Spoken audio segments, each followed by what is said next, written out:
Alright, so for today's video, meron tayong check out na coffee shop. Hindi ko alam kung bago yun, pero recently ko lang kasi napanood sa video. And mukhang solid naman yung coffee nila tsaka food. So tara, puntahan natin. Medyo bago tong content natin ngayon kasi bihira naman tayong gumawa ng food videos or food review dito sa channel. Pero for 2026 kasi, gusto kong gawing mas diverse tong channel natin. Parang more on lifestyle na hindi lang puro motor. Dapat din kasi nag-evolve tayo eh. Pansin ko kasi kung puro related lang sa motor yung pinopost ko, darating yung time meron din yung point of saturation. Baka manawa na rin yung mga nanonood sa'yo. Kaya dapat meron ka rin pinapakitang bago. Pero going back naman doon sa pupuntahan natin, I'm sure magugustuhan nyo yun. Kasi nung napanood ko yun sa video, meron pang supercar sa loob yun nakaparada. Doon malamang yun sa may-ari. Kaya dami ko nang sinabi, hindi ko pa pinabanggit yung pangalan ng coffee shop no? So Someday Cafe yung pangalan ng resto. Along Daang Hari lang yun. So kung taga South ka, malapit lang, madaling puntahan. And shoutout pala sa Parak para sa ating solid na riding shirt. Kaya paborito kong gamitin tong Parak kasi napaka-komportable para sa akin. Presko pa kasi air cool. And gusto ko rin yung mga design. Kasi ilang araw na lang pala, 2026 na. Ano ba yung mga New Year's resolution nyo? Siyempre usong-uso dyan yung mga fitness related. Starting January 1, mag-gym na ako, tatakbo na ako, kakain na ako ng healthy. Ang take ko doon, pwede mo namang umpisahan anytime yun Hindi mo kailangan hintayin yung New Year. Pero siguro para sa ibang tao, merong may additional motivation o push yung pagiging January 1. Kumbaga, symbol ng new start. Kaya sa mga merong New Year's resolution dyan, sana matupad nyo yun. And guys, sa mga interesado pala sa Ayuchi BX natin, ito yung motorcycle dashcam na gamit ko ngayon. Meron tayong 28% discount dito, pero hanggang January 6 na lang yun So sa mga interesado, PM nyo lang ako sa Facebook page ko. And doon din pala sa mga magpapaputok sa bagong taon, doble ingat kayo guys Pansin ko kasi taon-taon, parang kumukunti na lang yung nagpapaputok. Meron pa rin naman, pero hindi na kasing dami talaga nung dati. Parang nitong past years, wala na ako masyadong nakikitang video ng mga napuputukan, sasabugan. Pero to recently, itong mga nakaraang araw, dami ko nakikitang video ng mga bata na sasabugan ng paputok. Meron namang isa naglagay ng paputok sa gitna ng kalsada, hindi naman kagad sumasabog yun, di ba? Kasi may dumaan na motor, sakto dun sumabog. So yun ang nakakatakot dun, pag yung mga irresponsableng tao, yung mga pasaway, yung pa yung gumagamit ng paputok. Kasi never ako nagpaputok Unang-una gastos lang yan. Tapos nung nagkaaso kami, nakakaawa lang kasi talagang na-stress sila sa putukan. Marami ring kainan dito sa mall na to, pero hindi tayo dyan pupunta. So sa mga gustong puntahan yung Someday Cafe, sundan nyo lang tong dinadaanan natin. Ito yung papuntang Daang Hari. And lagi rin pala tayo natatanong dito sa side mirror natin, kasi ang daming interesado pero nag-worry sila baka daw tumutupi pag mabilis yung takbo mo. Hindi tayo makapagmabilis dito Pero subok na to kahit sa big bike, kasi ganito rin yung gamit ko sa Z900. And kahit dinadaan ko sa expressway yun, hindi talaga tumutupi. Alright, medyo malapit na tayo. Nakana na lang tayo dito. Dito sa video, dito banda yun Alright, Someday Cafe. Ayun, kita ko na, nandun. Sana pwede mag-park sa harapan nila. Hindi ka mag-park dito. Pag sineta tayo, alis na lang. Picturean ko lang muna. Wait, bawal daw pumarada, pero pwede naman daw mag-picture. Ito, picturean muna natin. So tara, pasok na tayo. Teka, di yata dito yung entrance Alright, ito yung menu guys. In order natin tong corned beef, best seller daw nila to. And for the coffee naman, nag-Spanish latte tayo na iced. Ang bilis dumating guys So sa mga interested pumunta dito guys, ito yung menu, ito yung price ng food, may dessert din, and ito naman yung drinks.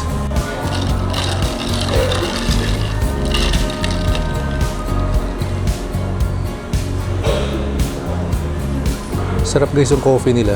Mayroon din palang motor na nakapark sa loob guys. BMW. Ganda nito parang customized. Tingnan nyo guys yung tangke. Ganda Matte finish. Ganda rin ito guys, no? 4GT. Mga old school eh. Ganda ng likod eh, oh. Ito guys yung makina. Tinanong ko sa may-ari daw yung mga dinidisplay dito. And iba-iba. Kasi yung napanood ko sa video, hindi naman ito yun eh. Ganda ng loob. May reminder pa sa mga pupunta dito guys. Dito na yung guys yung food natin. Please lang dumating. Tara, let's eat.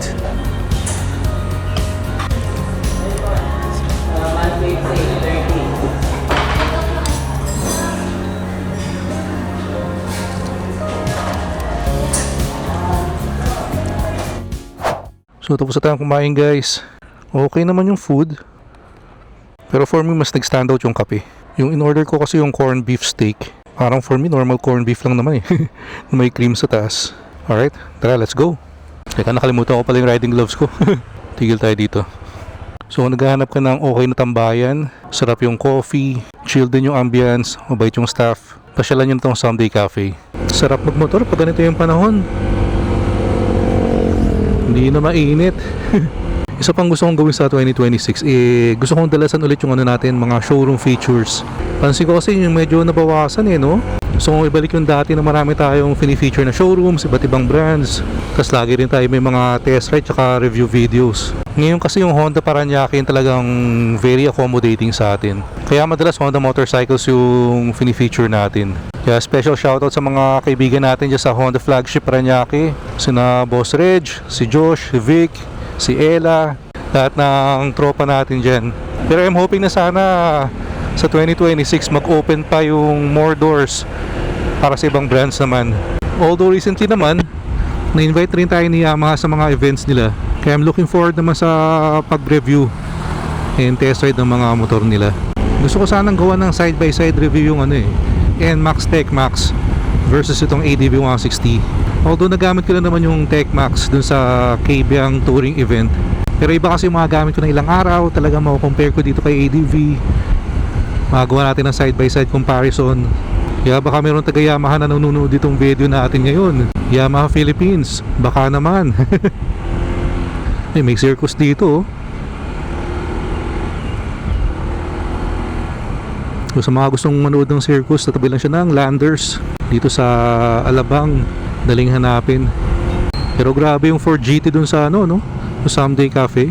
Yan yung una ko napanood ng video, Porsche naman yun nandun. Marami palang supercars yung may-ari. Pero yun lang, nakalagay dun kanina, bawal upuan yung motor, bawal buksan yung kotse, which is understandable naman kasi medyo may pagka-high value rin talaga yung mga yun. Laking bagay talaga pag may motorcycle dashcam kayo, no? Kitang kita mo kung may tumututok sa likod mo. Kasi pag nakita ko na dito sa camera na medyo may malapit sa akin, medyo aggressive yung tutok, pinapauna ko na, umiiwas na ako. Pag nakamotor ka kasi kahit nasa tama ka, wala rin, talo ka pa rin pag nagka-aberya. Kaya mabuti ng defensive rider ka. Kumbaga hanggat maaga, iwasan mo na yung mga posibleng maging issue sa daan. Yun nga sa isang video natin, nabanggit ko rin na na gusto ko sanang dalhin sa Marilac itong si ADV. Kaso nga lang, nakakatakot yung mga irresponsibleng rider doon, di ba? Yung mga sumasagad banking, tapos overshoot. So kahit anong ingat mo, pag ikaw yung sinalubong, wala madalas doon sa Marilac pag merong rider na nag-overshoot, usually merong mga inosenteng motorista rin na natadamay, di ba? Yun yung hassle doon. Kaya sabi ko doon sa video, talagang gusto kong pumuntang Marilac kaso nananaig yung takot ko. May nag-comment naman, sayang daw motor ko kung takot akong pumuntang Marilac Kaya unang-una, hindi mo na kailangan problemahin yun. Motor ko naman to And pangalawa, kasi nga sabi ko nga talaga sa rider sobrang praning ko talaga Kasi ganito lang kasimple yan. Kahit anong galing mo magmotor, kahit ikaw pa yung pinakamagaling magmotor sa buong Pilipinas o sa buong mundo, hindi mo naman kontrolado yung mga kasabayan mong motorista sa daan. Kahit anong galing mo magmotor, kung may nakasabay ka naman na nagsusuperman, o di naman kaya nagdinidrag sa Marilac overtake sa blind curve, ayun, ikaw ang nasalpok, ano magagawa mo, di ba? Pero usually naman tuwing may nangyayaring aksidente sa Marilac naghihigpit dyan nagkakaroon ng mga checkpoint sa mga usual spots na bankingan. Siguro in the future pag nakita natin mas safe na, papasyal din tayo dun.